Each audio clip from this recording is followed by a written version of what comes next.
मध्य प्रदेश में विधानसभा चुनाव का आगाज हो गया है और इसके चलते राजनीतिक दलों ने जीत और हार के खेल की अपनी शतरंज की बिसातें भी बिछाना शुरू कर दिया। ऐसे में सवाल ये उठता है कि क्या एमपी चुनाव में समर्थकों को टिकट दिलाने के लिए केंद्रीय मंत्री नरेंद्र सिंह तोमर से आगे निकल गए हैं ज्योतिरादित्य सिंधिया, क्योंकि उनके बहुत सारे समर्थकों को टिकट मिला है जबकि नरेंद्र सिंह तोमर के साथ ऐसा नहीं है।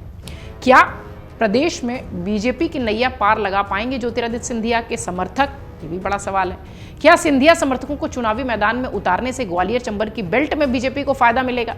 ये सारे सवाल इन दिनों मध्य प्रदेश की सियासत में तैर रहे हैं। आइए आपको बताते हैं कि एमपी चुनाव में समर्थकों को टिकट दिलाने के लिहाज से ज्योतिरादित्य सिंधिया कैसे नरेंद्र सिंह तोमर से आगे निकल गए हैं, जबकि नरेंद्र सिंह तोमर को ही चुनावी कमान दी गई।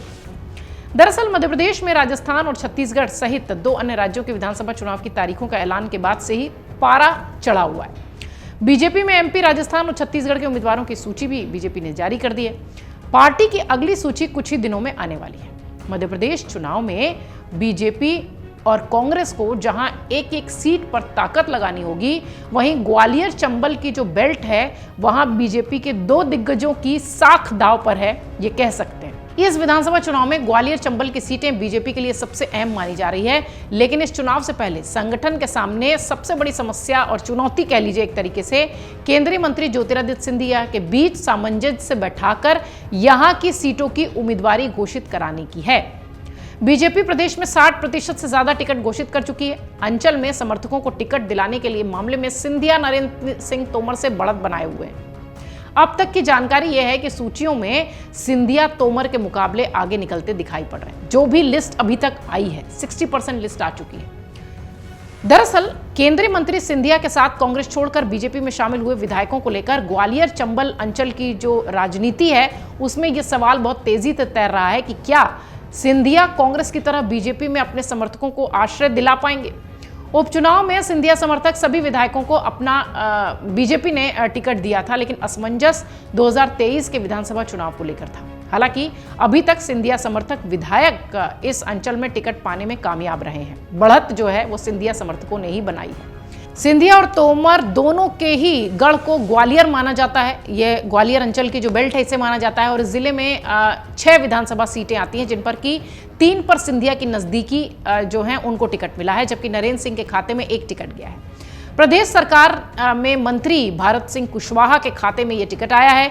ग्वालियर विधानसभा सीट से सिंधिया समर्थक ऊर्जा मंत्री प्रद्युमन सिंह तोमर, डबरा से इमरती देवी, भीतरवार से मोहन सिंह राठौर को टिकट मिला है। वहीं केंद्रीय मंत्री नरेंद्र सिंह तोमर के संसदीय क्षेत्र मुरैना श्योपुर की बात करें तो मुरैना में भी बीजेपी ने अब तक 6 में से 4 टिकट घोषित किए हैं, जिसमें सिंधिया के साथ बीजेपी में आए रघुराज सिंह कंसाना, एंदल सिंह कंसाना को टिकट मिला है। आपको बता दें कि इससे पहले कई मीडिया रिपोर्ट्स में भी यह दावा हो रहा था कि एमपी चुनाव के लिए बीजेपी की तरफ से केंद्रीय मंत्री नरेंद्र सिंह तोमर की नियुक्ति को ज्योतिरादित्य सिंधिया के लिए झटका माना जा रहा है। इसके 2 कारण हैं। पहला तो ये कि तोमर को सिंधिया का राजनीतिक प्रतिद्वंदी माना जाता रहा है, और दूसरा बड़ा कारण यह है कि केंद्रीय मंत्री ज्योतिरादित्य सिंधिया की तरह तोमर भी ग्वालियर चंबल की बेल्ट से आते हैं, उसी क्षेत्र से आते हैं। लेकिन पार्टी की हालत इस क्षेत्र में खासा खराब नजर आ रही है, ऐसे इंटरनल रिपोर्ट्स पार्टी को मिले हैं। पिछले विधानसभा चुनाव में 34 में से सबसे ज्यादा 26 सीटें कांग्रेस के खाते में आई थी और बीजेपी को मात्र 7 सीटें इस इलाके में मिली थी। सिर्फ चंबल की बात करें तो यहां की 13 में से 10 सीटों पर कांग्रेस पार्टी की जीत थी। सिंधिया के पार्टी से जुड़ने के बाद भी बीजेपी को कुछ खास फायदा इस इलाके में मिलता हुआ नहीं दिखाई पड़ा, बल्कि ग्वालियर निगम की सीट भी बीजेपी के हाथ से फिसल गई। शायद इस वजह से बीजेपी ने अपने पुराने नेताओं को तरजीह न देते हुए सिंधिया समर्थकों को न केवल अहम जिम्मेदारी दी है, बल्कि उन्हें कई समितियों और मंडल में भी जगह दी गई है। इस लिहाज से अगर देखा जाए तो सिंधिया बढ़त बनाते हुए नजर आ रहे हैं। सिंधिया के सवाल पर प्रदेश की राजनीति के जानकार कहते हैं कि सिंधिया को लंबी राजनीति करनी है। वो 2023 के चुनाव में किसी भी पद की शर्त को लेकर 4 या 5 उम्मीदवारों के टिकट को लेकर सीधे नेतृत्व की आंखों में खटकने का कोई कदम नहीं उठाना चाहते। उनका ध्यान विधानसभा चुनाव के साथ साथ आने वाले लोकसभा चुनाव पर भी है। जहां तक बात उनके समर्थकों के टिकट की है तो उन्हें 2020 में पार्टी से जुड़ने के बाद सम्मानित पद दिए गए थे। जिसे सरकार में जगह नहीं मिली थी उसे संगठन में जगह दी गई थी। ऐसा आगे भी जारी रहेगा। इसी के साथ उन्हें अभी बीजेपी के संगठन को समझना भी होगा। कांग्रेस जैसा व्यवहार उन्हें बीजेपी में नहीं मिल सकता, ये उन्हें समझना होगा। ये सारी बातें राजनीतिक विश्लेषक कहते हैं। 2018 में एमपी विधानसभा चुनाव के दौरान बीजेपी को शिवराज सिंह चौहान के नेतृत्व में हार मिली थी, आप सबको याद होगा। और उसके बाद बीजेपी की सरकार जब दोबारा बनी तो उसमें ज्योतिरादित्य सिंधिया अहम भूमिका निभाते नजर आए थे, या यूं कहें कि उन्होंने ही सरकार बनाई थी। ज्योतिरादित्य सिंधिया जब कांग्रेस विधायकों के साथ बीजेपी में शामिल हुए तो शिवराज सिंह चौहान फिर से सत्ता में आए। अब इस साल एमपी में विधानसभा का चुनाव होना है। शिवराज सिंह चौहान संसदीय बोर्ड से बाहर हो गए हैं।